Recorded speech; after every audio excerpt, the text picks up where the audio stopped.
Your spring water is for you and you only, not to be passed around among strangers. Bless your fresh flowing fountain. Enjoy the wife you married as a young man, lovely as an angel, beautiful as a rose. Don't ever quit taking delight in her body. Never take her love for granted. Why would you trade enduring intimacies for cheap thrills with a hoe? For dealings with a promiscuous stranger? Proverbs 5:17-20. Sexual satisfaction is one subject that is hypocritically dealt with in a conservative society because bedroom activities are to be hushed. And that is okay. However, I cannot but wonder why people get trained on their job just to do better, but the bedroom suffers from lack of knowledge. I've met people who go for cooking lessons just to cook better meals. They go for makeup lessons to look beautiful. People study fashion magazine to improve on their wardrobes. The gym is flooded because we want not only to be healthy but physically fit. But people shy away from lessons to do better in the bedroom. Even pastors study the word not only for their personal growth but also to do better on the pulpit. My people suffer for lack of knowledge, the Bible says. I am Olufolake, and this is Family and Mental Health, brought to you by Just Flaky International University. The lack of sexual fulfillment makes a dying relationship decay faster, and sexual fulfillment may be the only resuscitating factor for a dying relationship. This is Sex and Sexual Health, Part 1. According to WHO, sexual health is a state of physical, mental, and social well-being in relation to sexuality. It requires a positive and respectful approach to sexuality and sexual relationships, as well as the possibility of having pleasurable, I love that, and safe sexual experiences free of coercion, discrimination, and violence. My guest today is Ashley Blue. She's a certified sex therapist and a marriage and family therapist. I want to remind you that with knowledge comes beauty. Sex is beautiful and you should enjoy it. Talking about culture, a lot of where I come from, it's not something you really sing about, and it's difficult for you to actually know whether you have a low arousal because as far as you're available when your husband wants it, whether you like it or not, you think, well, I'm fulfilling my role as a wife. Is there any time or is there any way to know that I think this is an issue with me? Are you talking about, when you say arousal, do you mean desire? Desire. They don't desire at all. Okay. People really use therapy almost as a last resort. They try other things on their own.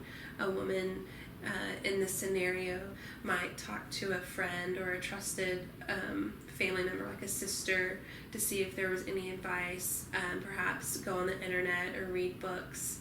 And if they still felt like there was something wrong, that's when they would probably seek help. And as I said earlier, if she were to come to see me, we would definitely start with addressing that issue about her desire and explore if there were some underlying issues that might be contributing to it, or is it just a lack of information about what is the common female sexual experience. Okay, so what I'm hearing is for a woman who doesn't have a desire at all is an issue. Is that an issue? Is it an issue for her partner? Yeah. Okay. Well, it's definitely going to be an issue for her partner. Uh-huh. It's just that the culture just tells you, okay, just make sure you fulfill your role, whether you desire it or not. And a lot of people have accepted the fact that I may not desire. Let me just do it because that is why he married me. Yeah, this is my That's duty. my duty and things like that. So I'm thinking, okay, so a woman should naturally desire sex. Well, when it comes to a conversation about desire, there are two camps or two types of desire. One is spontaneous, where there is no stimulus or stimuli leading to the desire. Maybe, it just kind of comes out of nowhere. And the other part is responsive. Say this woman has been on a really romantic date and her partner is looking very attractive and she's feeling very attractive and confident, and there's a lot of foreplay leading up to it. That is a responsive desire, and that is actually the most common type of desire in women.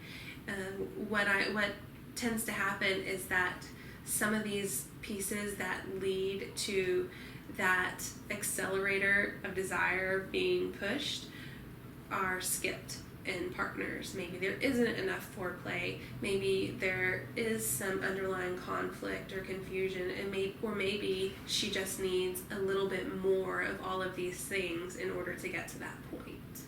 Because somebody came to me in therapy and said he doesn't get aroused by his wife, but he does with some other women. Well, then you're talking about novelty, and as a species, novelty is what creates interest and arousal, and it's mostly for procreation of the species. So over time, as a man becomes more familiar with his partner, it does take a little bit longer. It does take a little bit of creativity. And with someone who they don't know, that's a novel experience.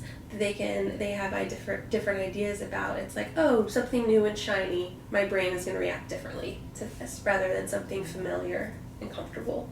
I'm sure you enjoyed this part 1. Watch out for part 2. If you have any question, please go to www.justflaky.academy, and don't forget to like us and subscribe to this channel. It is family and mental health channel.